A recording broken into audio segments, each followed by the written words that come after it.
Okay, another short video on common interviewing mistakes, things that we see that we could improve on our interviewing. And man, there's always opportunity for that. I've been doing it for 40 years. And I don't know if I've ever done an interview I've been completely satisfied with, that couldn't use some improvement in certain areas.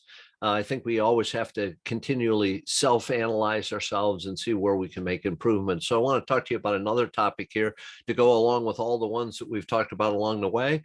And another word that's going to come up that was, I think, in the first or second one that I did, which is this issue of planning, is going to come up in this one too. It's dealing with denials. Are we going to get denials when we talk to people in the interview room? Yeah, we're most likely going to get some sort of denial at some point in time during that interview. And we need to have a way to deal with those denials in order to minimize them, in order to handle them, to stay focused on what we're attempting to accomplish and getting that greatest quality and quantity of information in the interviewing room. And if we don't deal with those denials and we allow them to be put on the table, we're going to spend a lot of time defeating denials. If I was to, I do a thing, strength and weakness forum on my in my classes to find out what people feel they're good at and what people need improvement on. If I was to tell you my greatest weakness over my career in interviewing, it would be handling denials. I didn't receive a lot of training on how to deal with it. Certainly not at the level of what I provide in dealing with denials. I do a 2-hour block on handling denials. And I think it's very important how we handle them, and that we do handle them. The reason I say it's my greatest weakness is I spend an awful lot of time in the interview room dealing with those denials once they're put on the table. If any of you have children, you know what I'm talking about. Once that child verbalizes that denial or that deceitful statement, they'll do anything to back it up. Actually, I don't even have to use kids as an example. I can just look in the mirror and say, if I've ever done that, we do all sorts of bizarre things to back those up because we don't want to appear like we're what? A liar. We don't want to appear that way. So we have to handle these denials. We have to recognize them. We have to deal with them. So why do we get denials? We get denials because of people are fearful of the consequences, fearful of who's going to find out about this, fearful of what's going to happen in the future a lot of times. We also get denials because people didn't do it. They're actually innocent. And when I go through this denial block, I often ask, what are the reasons we get denials? I get all sorts of reasons, usually somewhere about 7 or 8 in the list. Somebody finally says they're innocent, which is absolutely true. So we expect denials in that case. But we get denials because of the credibility and competence of the interviewer. You know, how you appear causes people to offer denial. So there's a list. I have a list of about 30 of them that I look to glean in the class that I do. So there's tons of reasons for it. So we've got to keep those in mind. We have to plan and strategize for our interviews when we're considering what are the possible denials to be offered. And the better we know that person, the better we understand that person, which we're going to want to do from the standpoint of doing quality rapport, right? The better we understand them, the better we understand why they might offer denials, why they might put denials on the table. And one of the words you might have heard me say several times in explaining this is the issue of fear.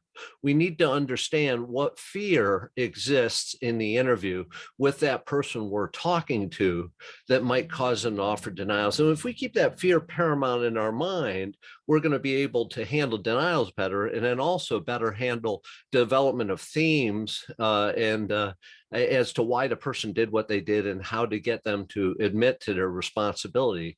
So we have to seek to understand who the person is we're talking to. What you're feeling at this particular time in the interview room is relevant to you, but it's not relevant to the interview itself. We have to focus more on what is relevant and understanding that person we're talking to. So it's important to handle those denials. Denials are often distractions to move away from difficult issues. They're put on the table in order to do that. They obfuscate the purpose of the interview. They try to send you in another question. I just talked a couple weeks ago about responses versus answers to those questions that we get asked by the interviewee. Denials are a similar sort of thing of taking the main issue off the table and try to throw some other issues in there to deal with. Once those denials are verbalized, recognize this, you're going to have to defeat them. So a lot of cases, we want to shut down these denials before they even get put on the table. And we can only do that by the first topic of common mistakes that I talked about, active listening. We got to be really listening to pick up on when those are coming so that we can stop them from hitting the table. So I want to just hit on something here with regard to denials that might be useful to you. And that is a very simple chart, because all I make is simple charts because that's all I can understand, I think. But what we see with regard to the issue of denials, and this is called like a time strength evaluation with regard to the denial.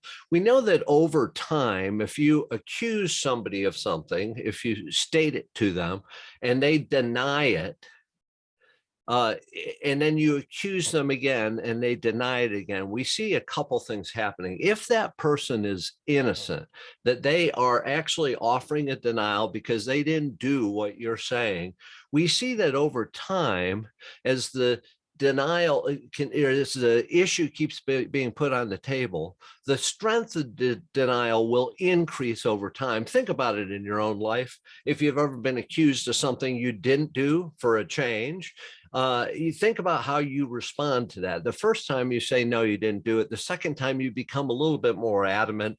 The third time you're going to be really irritated. The fourth time you might get up and walk out of the room. The strength of that denial increases over time. So we want to understand that. We also know that if the person is guilty, that they did what you're accusing them of, as you continually put that issue on the table, the strength of the denial decreases. We see it decrease with regard to maybe volume, with regard to intensity. We see it decrease with regard to the issue of using some qualifying language and bringing some other issues in to defocus from the accusation that's being made.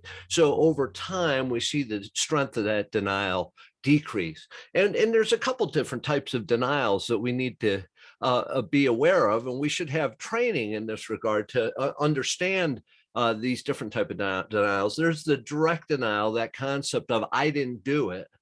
There's permission phrases, which is, hey, can I say something here? We need to understand what they tell us in the interview room. And then there's something like a reason denial, which would say something along the lines, I would never do something like this. I'm a religious person, or I would never do something like this. It's not the way I was raised. And we want to handle those in a different way. So some things that we can think of as we go forth, and you need to look at your own interviewing life and say, do I need some help in this area of handling or minimizing denials? Have we planned and strategized to handle and minimize the denials? Have we taken that account up front before we get in the interview room? And then as we're in the interview room, based on how we're listening to what's being said, are we strategizing in that regard? Do we understand, and are we keeping a constant tab on the issue of fear that's present in that interview room? Are we prepared to shut down direct denials, those I didn't do it type of denials, which are then usually followed with a rationalization as to why they didn't do it, or some alternative explanation? Are we prepared to shut those denials down completely? Are we ready to listen to reason denials? We want reason denials to be put on the table. I actually get excited when people put those on the table because they give me something to work on in developing themes later on in the interview. So we want those out. Do we understand the difference between those two? And are we prepared to handle those? And then can we move beyond those denials in order to refocus on the opportunity present to resolve the issue? So are we ready to deal with it and then immediately get back to what we're there for and refocus them? It kind of goes along with what we talked about in the area of answers versus, or responses versus answers. of redirecting the whole situation from a future as to what's going to happen back to the present, and putting that responsibility back on the person you're talking to, who's sitting in front of you and has the answers you need. So just some things to think about in the area of denials. If you want more information on this, if you're interested in more information on this, don't hesitate to reach out to me. If you're watching this on YouTube, subscribe to the channel, like it. I would appreciate it. It'll keep you up to speed. I'm going to try to keep doing these every week, every 2 weeks, as we go forward here to hit on these topics. And I just thank you for being here today. Get back to work, get out there, do some good interviews, and be safe out there.